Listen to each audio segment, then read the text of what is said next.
In Ides Elysiae, I crossed paths with Cyrene and reconnected with Skrulum and Herta. They revealed that the world-bearing core flame must be secured in the world's next cycle, but Lycus would stand in our way. Only with the power of the law could we hope to oppose him. We returned to the era of the first Flame Chase journey, where we met the Flame Chase heroes of old, including the monarch Seridra, the Chrysos heir of law, and Hycelins, the Chrysos heir of the ocean, who served her. To ignite law, we needed to overcome Fagusa, who had sealed the vortex. However, we discovered at the rallying feast before the battle that Lycus had already forged a pact with the reigning Seridra. During our clash, I was cast out of this world, and Seridra broke her alliance with Lycus. Guided by Herta's hints, I obtained the Garden of Recollection's aid and left Lycus's cage. Within the path space, a mysterious guest bearing the likeness of March 7th, Evernight, appeared with the world-bearing core flame and sent me back to Amphorius. While I was away, 1,000 years had passed in Amphorius. Amidst the desolation of Akama, Cyrene left behind memories of a long war between the Chrysos heirs and Lycus. Their sacrifices laid the groundwork for my return, and with it, the Era Nova. In the illusions of Styxia, the tales of Hycelins and the first Flame Chase journey were unveiled to me. Hycelins, who had been waiting in the ocean's depths, led me to the vortex. There, Lycus emerged, revealing his true identity. Genius Society Number 1, Xandar. Hycelins and I couldn't stand against Xandar alone. But the geniuses and Cyrene acted just in time, wielding the power of the remembrance to drive him back. I successfully reversed the course of the Era Nova, delaying the birth of Iron Tomb. However, another force now seems to be stirring.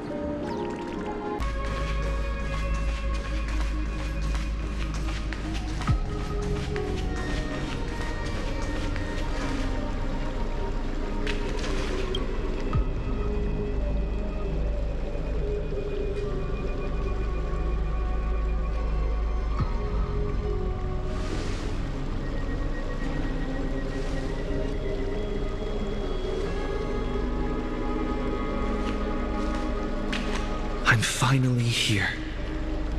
Once I return this core flame and become the world-bearing demigod, the cycles of Amphorius' tragedy can finally end. This Era Nova will be the arena for the final battle with Iron Tomb. But I still feel like something's not right. Even though this cycle has no demigod of time, time has always stood on humanity's side. Then, with this core flame blessed by the remembrance, respond to their hopes and blaze a trail to the future. Oh, weird. No one ever mentioned this. The core flame of time.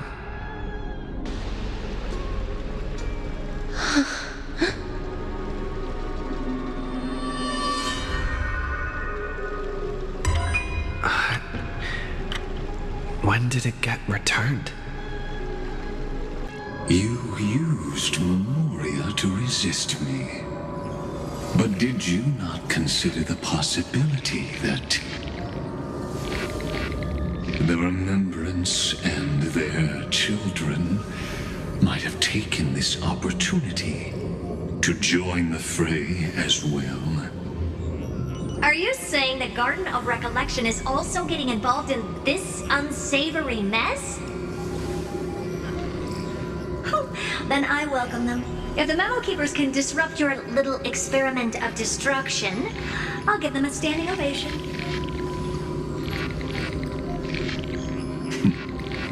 But you know deep down that they can't. In fact, the Memo Snatchers will be more of a hindrance to you. The Memo Keepers covet Amphorius' secrets, just as they covet the knowledge of every genius. In the war between the eons, the Remembrance is never the Erudition's ally. But they are certainly not an ally of the destruction either. Right now, following behind the Trailblaze, numerous cosmic powers have cast their sights on Amphorius. They all have vastly different philosophies, but the desire to survive will unite them against a common enemy. How can you be certain that these powers don't have their own end goals, waiting to seize an advantage in the war among the eons? The war has long begun, Screwlum. Four paths will push the cosmos to its end, and the destruction is only one of them. Polka saw these ripples, but had no way of stopping them. So she founded Device 9. Dr. Primitive also took action, but he chose the wrong allies. And now only wild animals keep him company. As for the two inorganic emperors, they could have ascended to the throne of destruction, but they were thwarted by the Eon's plots and became prisoners of the Erudition instead. What's interesting is, while the second emperor had a body made of flesh and blood, he considered himself an inorganic being. Guess who was the one who influenced his thinking? We have no interest in chatting about the past with you. Logic, you are stalling, which means you feel trapped.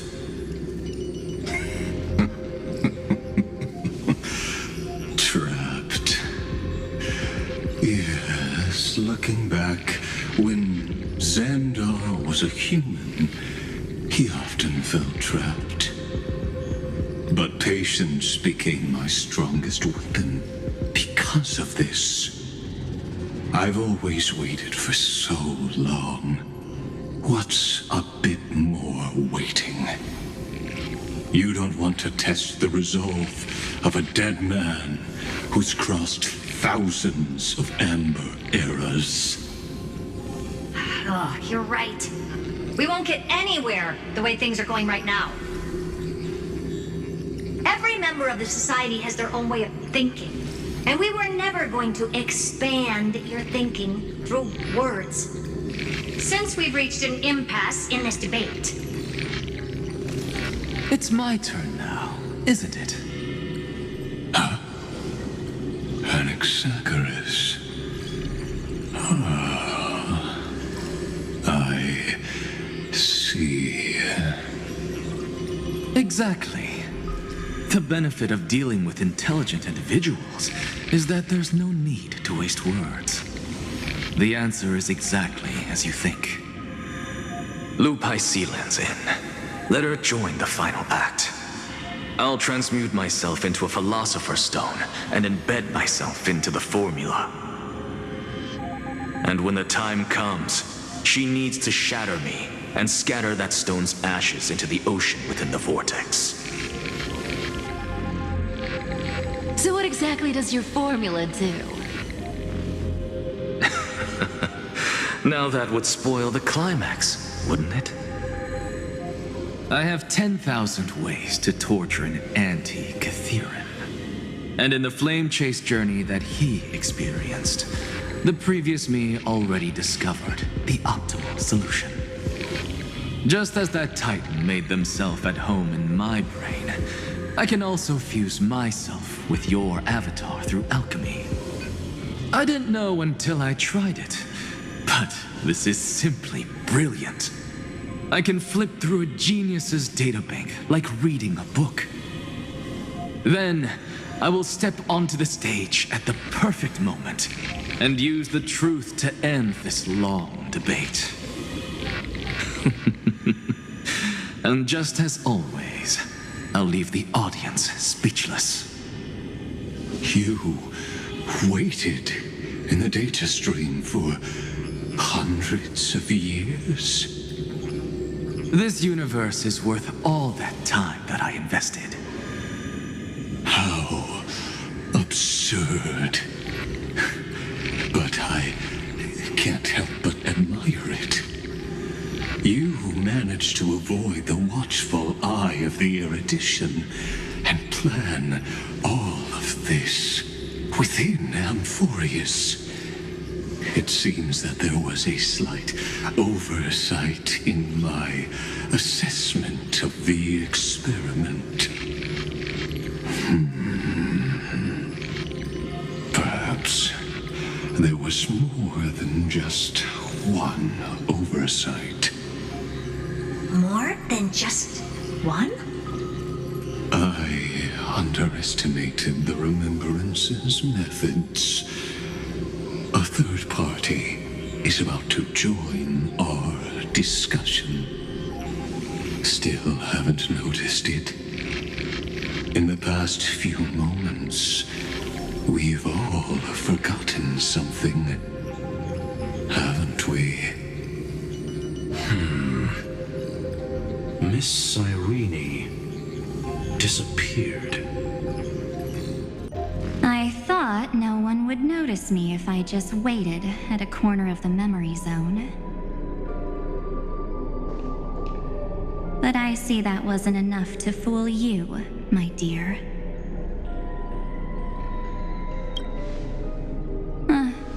Looks like you're no longer that surprised to see me, even though I am an uninvited guest. Ah, that look. So full of memories. But I'm not her. Only you can see me right now. I only exist in your cognition. So that way, other people can't interrupt us.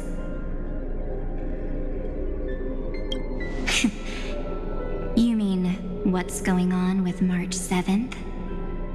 Good. I like people who don't beat around the bush. So, let's talk about the one thing you should know. Your friend March 7th is no more. Yep, no more. March 7th entered this world long before you and Don Hung arrived at Amphorius. She embraced the path of remembrance to save you two, and burned away like a lone candle in the fog. And I am the shadow cast by her candlelight. I've been hiding within the cracks of time all these years. It isn't easy to deceive a genius, but I can do it. I'll now answer your other question about who returned the core flame of time in this cycle. The answer is simple. No one ever did. I believe someone as sharp as you would definitely figure out that something's wrong. When the Era Nova fails to proceed, you will remember our initial meeting, and I'll be able to open the way for the remembrance and reach this place. Thank you for carrying this core flame all the way to the end of the world. I expected nothing less from March 7th's trusted friend. And now, I shall claim the divine authority of time. time. There's not much in this universe that I care about, except March 7th and her cherished companions. The divine authority isn't actually all that important.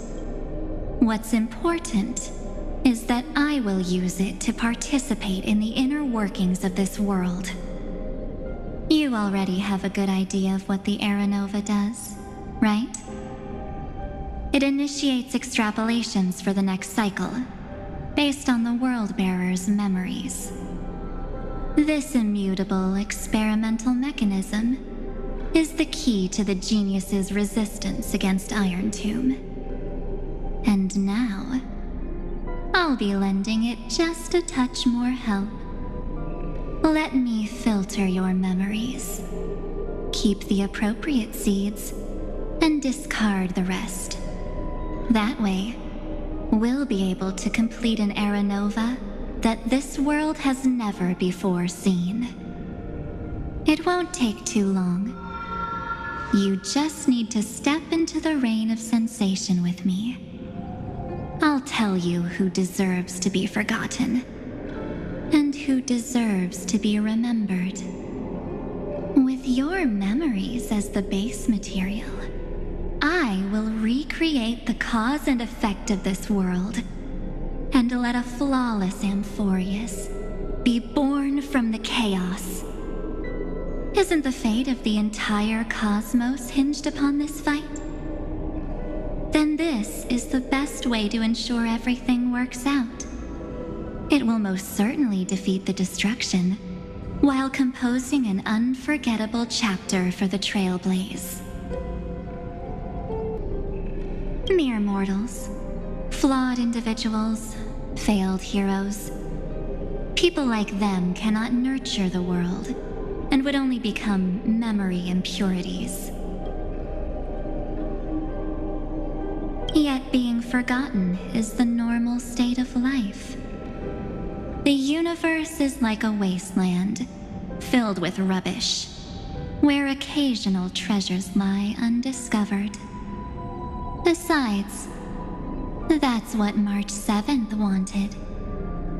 If a new life is to be born, its seed has to be dead. March 7th made a wish to me before she disappeared. Her only wish was for the Trailblaze's journey to continue, without an end. I'll definitely fulfill that small wish for her. Friend, what's going on?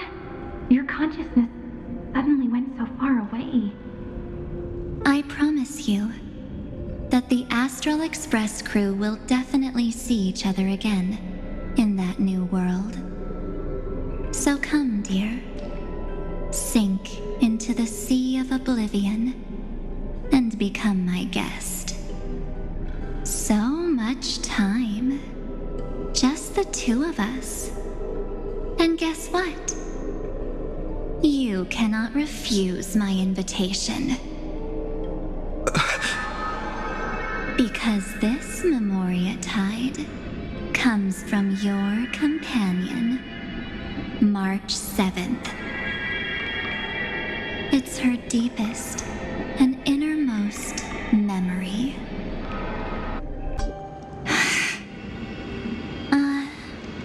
Well, I'm not actually all that surprised. I saw you ages ago, after all. It was on that night when a certain Knight of Beauty dropped by uninvited to the Astral Express.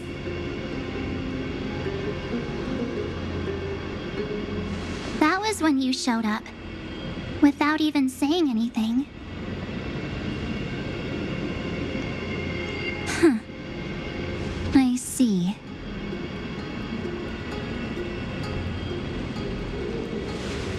Then, do you still remember how long it has been since you entered Amphorius? That's gonna be tough to answer. 97 days. You walked every inch of this world in 97 days. But unfortunately, no one was able to see you. And you weren't able to interact with anyone. Like how the Memo Keepers renounce their flesh and turn into mimetic entities. You are now a ghost. A being. Unperceived by all. But I can't just do nothing. This world is super terrifying. He and Don Hung have already set off. The Astral Express could appear on the horizon any second now.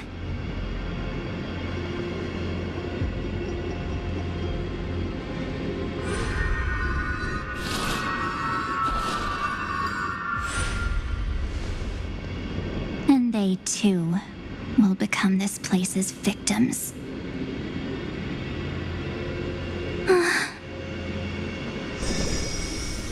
For ages, I've watched people walk through that door. They couldn't see or hear my calls. The voices beyond always promised safety, but I've never seen anyone return safely.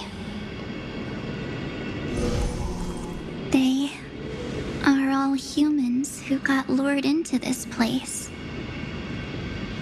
But these people's memories were tampered with. That's not what happened with the Express crew. That's so cruel. Did the Memo Snatchers do that? I don't know.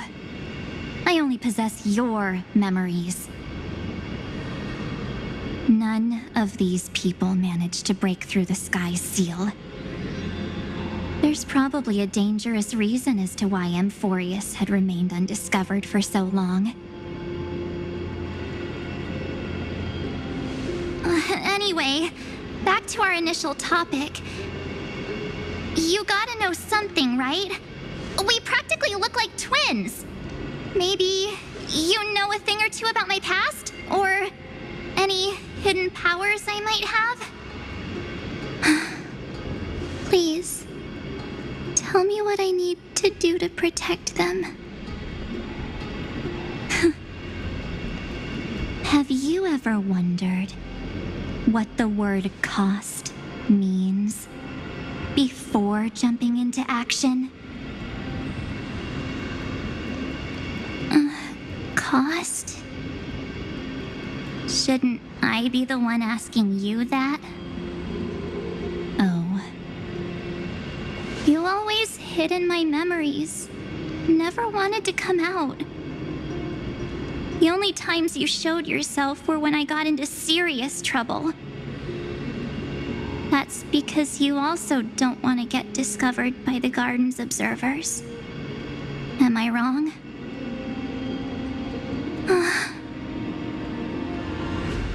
There's no one here except us. If you help me, then I'll help you.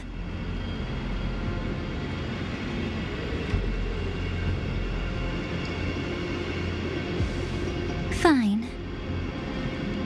Let me drop a single pebble into these stagnant waters and watch the ripples reshape everything. But you must polish this pebble with your own hands, and it will require all of your memories. What will I turn into after that? Maybe you'll turn into a guiding light. Or maybe you'll be reduced to dead embers. I can't guarantee that you'll remain the person you are now. Inside you is nothing but an Evernight. Even I can only catch a tiny glimpse of it. If this is the only way, then I don't see why I should say no. Besides,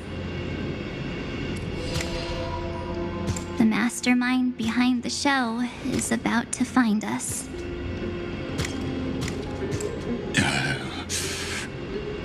Apologies, lost young lady, but I simply cannot allow you to keep acting as you please. So, he can't see you, huh? As expected. Or maybe he's seen through our true essence. The Garden of Recollection's methods are puny party tricks. But you... how did you overcome the ultimate protocol? Looks like we don't have time to keep talking this out. That's right. Some opportunities will never come again. Then, let's do it. Offer up all of my memories. Cast down this pebble and let everything in this world Be swallowed by the torrents of oblivion.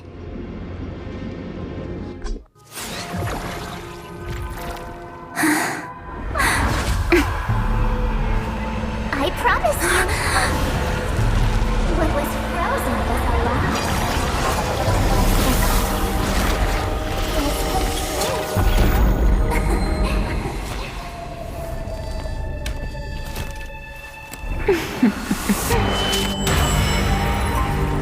now. Let's bring the true Evernight to this world.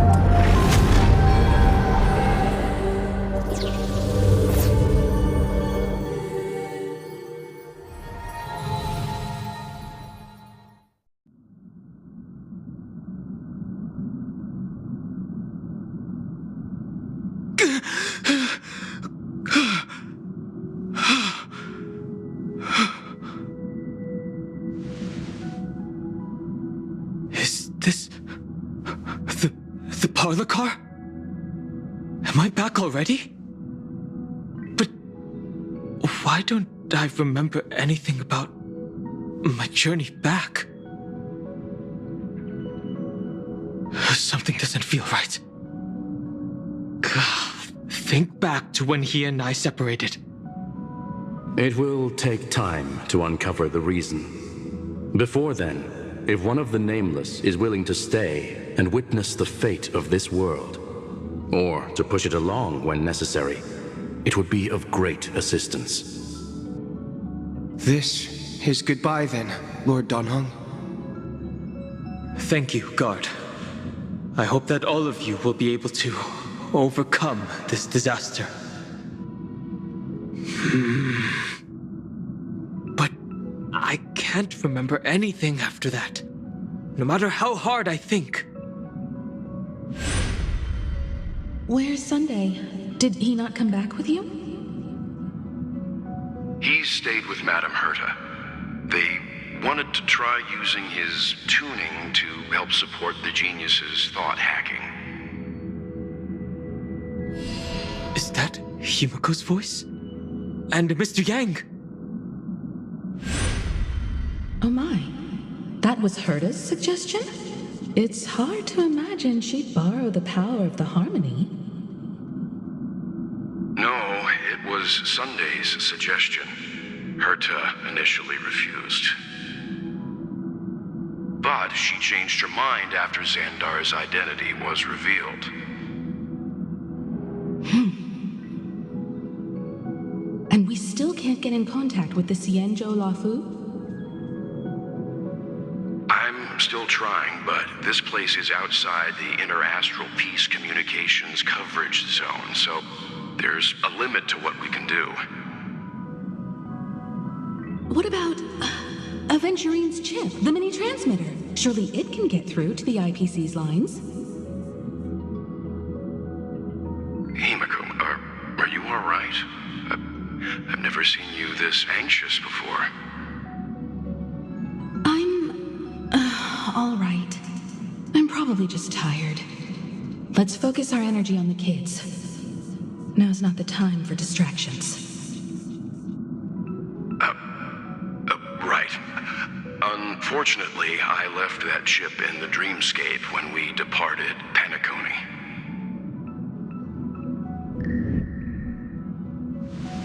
Am I dreaming? The parlor car feels so strange. Are the voices coming from the passenger cabin?